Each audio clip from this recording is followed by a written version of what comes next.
Сәлем достар, сіздермен Асия Төрегелді. Бұл видеода 9 сыныптың 2 тоқсанына арналған химия пәнінен металдар мен құймалар бөлімі бойынша жиынтық бағалауды талдаймыз.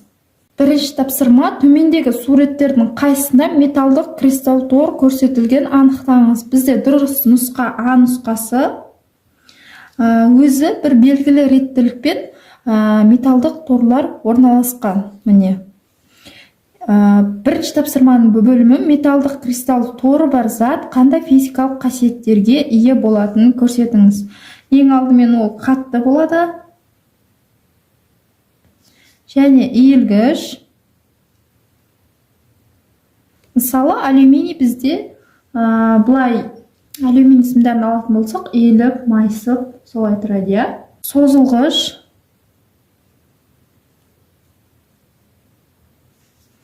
Және электр, жылу,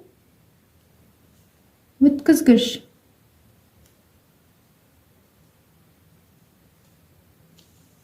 Екінші тапсырма: суретте ұнтақ тәрізді металға артық мөлшердегі сұйытылған тұз қышқылын қосқан кезде бөлінген сутек көлемін өлшеуге арналған құрылғы көрсетілген.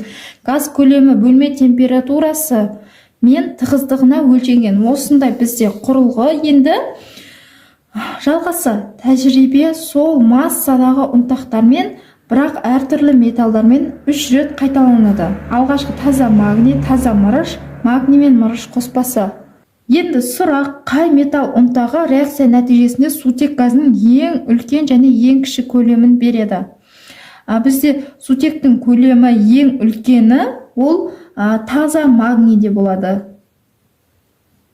Себебі ол белсенділігі жоғары, ал сутектің көлемі ең азы ол мырышта болады.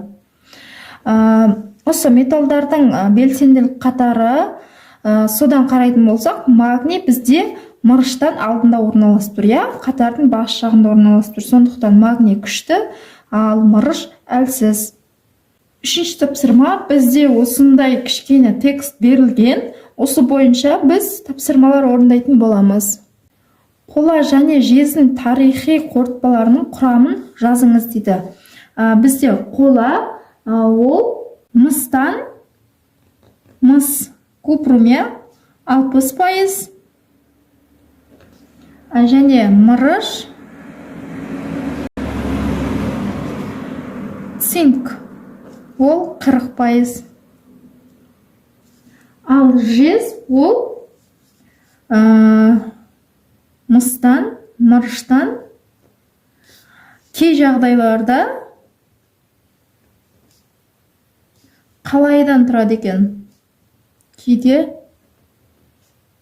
қалайдан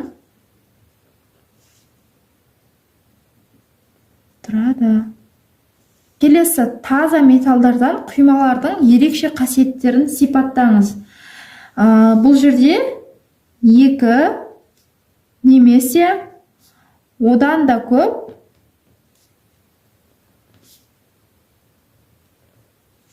металдардан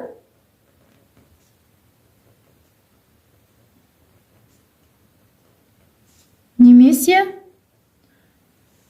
бейметалдардан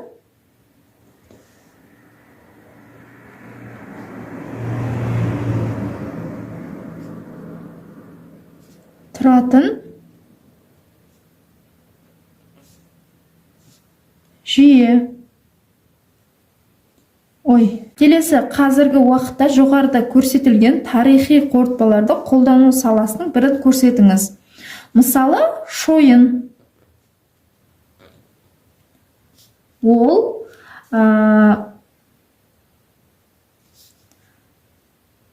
амортизатор,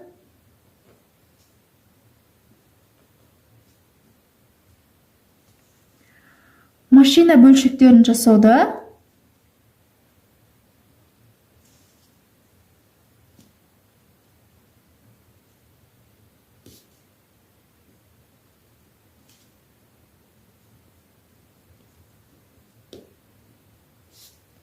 қолданылады.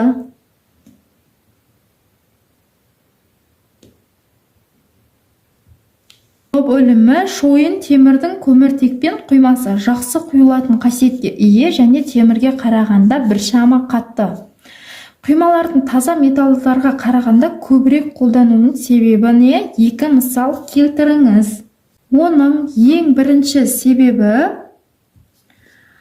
құймалар таза металдардан беріктігі жоғары.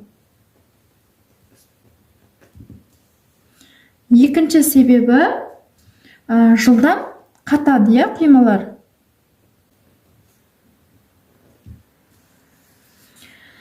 Шойын мен болат темірдің көміртекпен құймалары. Осы құймалардың құрамын жаз дейді. Шойын, темір және көміртектен тұрады. Яғни массалық үлесі 2-ден кем. Және аз мөлшерде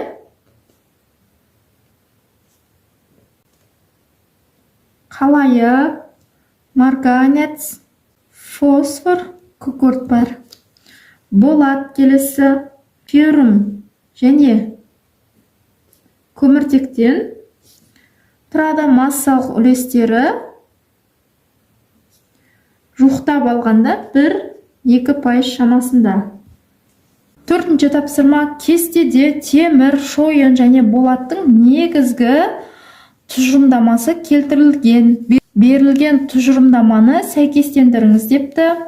Шойын және болат. Бізде қараңыздар, А нұсқасында көміртегі мөлшері 2,14 кем емес дейді. Осы пайыздан кем емес дейді. Бұл бізде шойынға жатады. А. Келесі Б көміртегі мөлшері 0,02-ден 2,14-ке дейінгі дейді. Бұл бізде болатқа жатады. Б. С-да машина бөлшектерін жасау үшін қолданылады дейді. Жаңа ғана белгілеп өтті. Бұл С шойынға жатады. Д көркем сәулет құю саласында қолданылады. Бұл бізде Д болатқа жатады. Бесінші тапсырма А бөлімі: П заты сұйытылған тұз қышқылымен әрекеттесу нәтижесінде газ түзіледі. Бұл газ Q мөлшерін азайтады. Берілген кестедегі заттар тізімін пайдалана отырып, П және Q заттарын анықтаңыз деген. Бізде бұл жерде П заттарының қатарына мыс, қорғасын, магний, мырыш берілген. Сұйытылған тұз қышқылы болғандықтан бізде белсенділігі жоғары металды алуымыз керек. Мына металдардың арасында белсенділігі ең жоғары ол магний болып тұр. Яғни біздегі П затымыз ол магний. Енді келесі ескертіп өтейін. Мен бұл точно дұрыс немесе дұрыс еместігін білмеймін. Менің ответім бойынша біздегі Q заты ол сутек газы болу керек та. Ал бізде Q затында кестеде ондай ответ жоқ. Сутек газы тек қана мынандай мыс оксиді, қорғасын оксиді, жалпы айтқанда оксидтерді берген. Енді осы кестеге сәйкес былай қарастыратын болсақ, сутек газы мына жерде оксидтің құрамынан белгілі бір металды ығыстырып шығатын. Бұл жерде мыс оксиді ғана екен. Өйткені металдардың белсенділік қатарында қорғасын, мырыш ол сутектен алдын орналасып тұр. Және де мыс қана сутектен кейін орналасып тұр. Сондықтан мен Q затына мыс оксидін алдым. Мыс оксидін белгілеп қойын. Бірақ та мыс оксидін алғанның өзінде бізде кестеде мыс оксиді деген ответ екеу екен. Енді П заты дегенге магнийді белгілесек, Q заты дегенге сутек газы немесе мыс оксидін белгілейміз. Әркім өз қалаған нұсқасын белгілесін. Енді келесі 5-ші тапсырманың бұл бөлімі: құрамында 8% қоспасы бар 24 грамм металл оксидінен QO деп тұр. Алынған Q металының массасын есептеңіз. Бізде Q заты ол купрум О болды. Енді осы берілген бойынша купрумның массасын тауып алатын боламыз. Алдымен реакция теңдеуін жазамыз. Купрум Одан купрумды алу үшін купрум Оны ыдыратамыз. Айырылу реакциясын жазып, ол кезде купрум және О2 түзіледі. Реакцияны теңестіру үшін купрум Оның алдына 2, купрумның алдына 2 қоямыз.